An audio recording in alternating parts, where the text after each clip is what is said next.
Welcome to the Bible Experience, where we explore the Word one chapter at a time. Today, we're diving into Leviticus 26, a powerful chapter that sets before us a clear choice: the path of blessing or the consequences of disobedience. Join us as we explore the promises of God's presence and the deep importance of walking in His statutes. Let's begin. You shall not make idols for yourselves or erect an image or pillar, and you shall not set up a figured stone in your land to bow down to it, for I am the Lord your God. You shall keep my Sabbaths and reverence my sanctuary. I am the Lord. If you walk in my statutes and observe my commandments and do them, then I will give you your rains in their season, and the land shall yield its increase, and the trees of the field shall yield their fruit.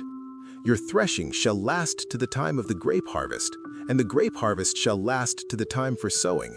And you shall eat your bread to the full, and dwell in your land securely.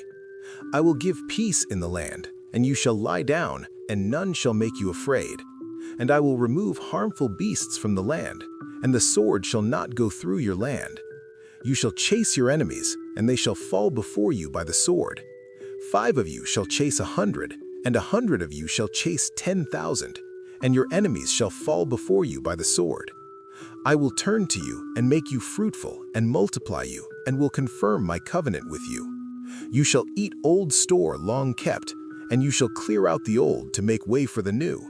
I will make my dwelling among you, and my soul shall not abhor you. And I will walk among you, and will be your God, and you shall be my people. I am the Lord your God, who brought you out of the land of Egypt, that you should not be their slaves. And I have broken the bars of your yoke, and made you walk erect. Punishment for disobedience. But if you will not listen to me, and will not do all these commandments, if you spurn my statutes, and if your soul abhors my rules, so that you will not do all my commandments, but break my covenant, then I will do this to you.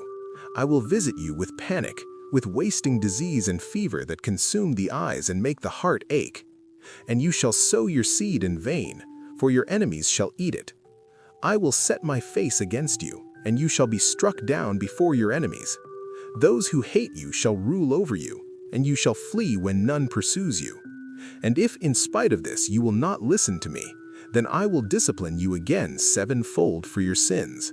And I will break the pride of your power, and I will make your heavens like iron, and your earth like bronze. And your strength shall be spent in vain, for your land shall not yield its increase, and the trees of the land shall not yield their fruit. Then, if you walk contrary to me, and will not listen to me, I will continue striking you sevenfold for your sins. And I will let loose the wild beasts against you, which shall bereave you of your children, and destroy your livestock, and make you few in number, so that your roads shall be deserted. And if by this discipline you are not turned to me, but walk contrary to me, then I also will walk contrary to you, and I myself will strike you sevenfold for your sins. And I will bring a sword upon you, that shall execute vengeance for the covenant. And if you gather within your cities, I will send pestilence among you, and you shall be delivered into the hand of the enemy. When I break your supply of bread, 10 women shall bake your bread in a single oven, and shall dole out your bread again by weight, and you shall eat and not be satisfied. But if, in spite of this, you will not listen to me, but walk contrary to me, then I will walk contrary to you in fury, and I myself will discipline you sevenfold for your sins. You shall eat the flesh of your sons, and you shall eat the flesh of your daughters. And I will destroy your high places, and cut down your incense altars, and cast your dead bodies upon the dead bodies of your idols, and my soul will abhor you. And I will lay your cities waste, and will make your sanctuaries desolate, and I will not smell your pleasing aromas. And I myself will devastate the land, so that your enemies who settle in it shall be appalled at it. And I will scatter you among the nations, and I will unsheath the sword after you, and your land shall be a desolation, and your cities shall be a waste. Then the land shall enjoy its Sabbaths as long as it lies desolate, while you are in your enemy's land. Then the land shall rest and enjoy its Sabbaths. As long as it lies desolate, it shall have rest, the rest that it did not have on your Sabbaths when you were dwelling in it. And as for those of you who are left, I will send faintness into their hearts in the lands of their enemies. The sound of a driven leaf shall put them to flight, and they shall flee as one flees from the sword, and they shall fall when none pursues. They shall stumble over one another as if to escape a sword, though none pursues. And you shall have no power to stand before your enemies, and you shall perish among the nations, and the land of your enemies shall eat you up. And those of you who are left shall rot away in your enemies' lands because of their iniquity, and also because of the iniquities of their fathers they shall rot away like them. But if they confess their iniquity and the iniquity of their fathers in their treachery that they committed against me, and also in walking contrary to me, so that I walked contrary to them and brought them into the land of their enemies, if then their uncircumcised heart is humbled and they make amends for their iniquity, then I will remember my covenant with Jacob, and I will remember my covenant with Isaac, and my covenant with Abraham, and I will remember the land.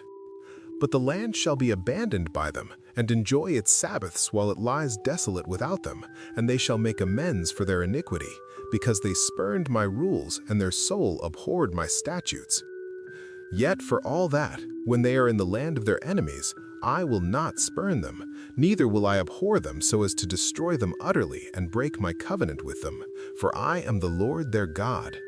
But I will, for their sake, remember the covenant with their forefathers, whom I brought out of the land of Egypt in the sight of the nations, that I might be their God. I am the Lord.